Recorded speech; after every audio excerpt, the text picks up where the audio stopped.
James Oliver Jr. is an expert persister, never quitter, and toddler twin wrangler. Please welcome James.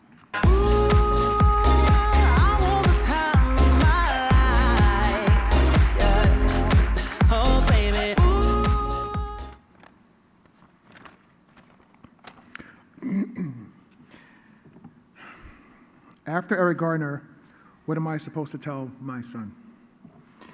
In the wake of the decision to not indict the police officer who killed Eric Garner, what am I supposed to tell my son? Like many Americans, I am outraged at the lack of an indictment for the killing of Eric Garner. These days, it seems like the life of a black male isn't worth much, and it's hard to get justice for black males who've been violated by the police. As I think about my 23-month-old son, twin son, Thaddeus, I'm furious and teary-eyed because I have no idea what the fuck I'm supposed to tell him about how to conduct himself and avoid trouble with the police when he grows up. 20 years later, how much has really changed? In April 1992, I was a senior at the all-male, historically black Morehouse College in Atlanta, Georgia. Morehouse is the alma mater of Dr. Martin Luther King, Jr. In April 1992, that was also when the Rodney King verdict was announced and the LA riots occurred. Naturally, students were upset and we marched and demonstrated peacefully. The police came on campus, which was fine, but then all hell broke loose when an officer pushed a female student without cause. The next thing I knew, helicopters were flying over the campus and the police were firing tear gas at us. Those are students with their hands up.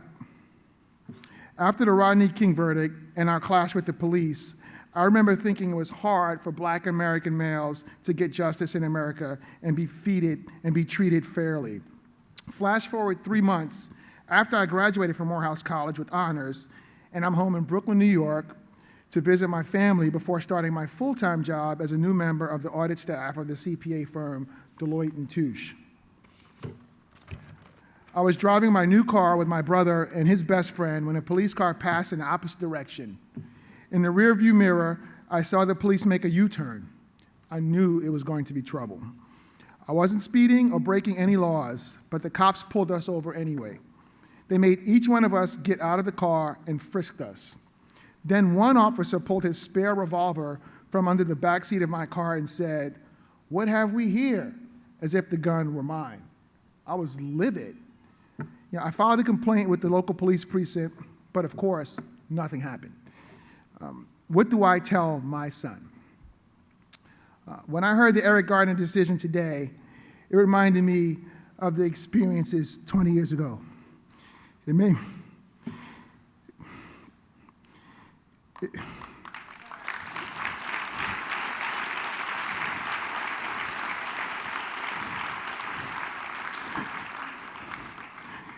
me cry because I thought of my son growing up in this America where the life of a black male is seemingly worthless than the lives of other American males, and the police can harass, abuse, and kill black males with impunity is too much to bear.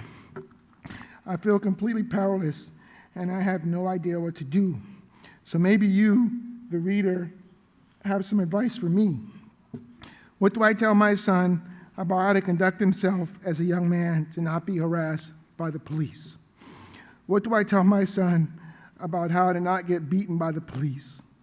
What do I tell my son to make sure he's not killed by the police for no good reason? What the fuck am I supposed to tell my son? Thank you.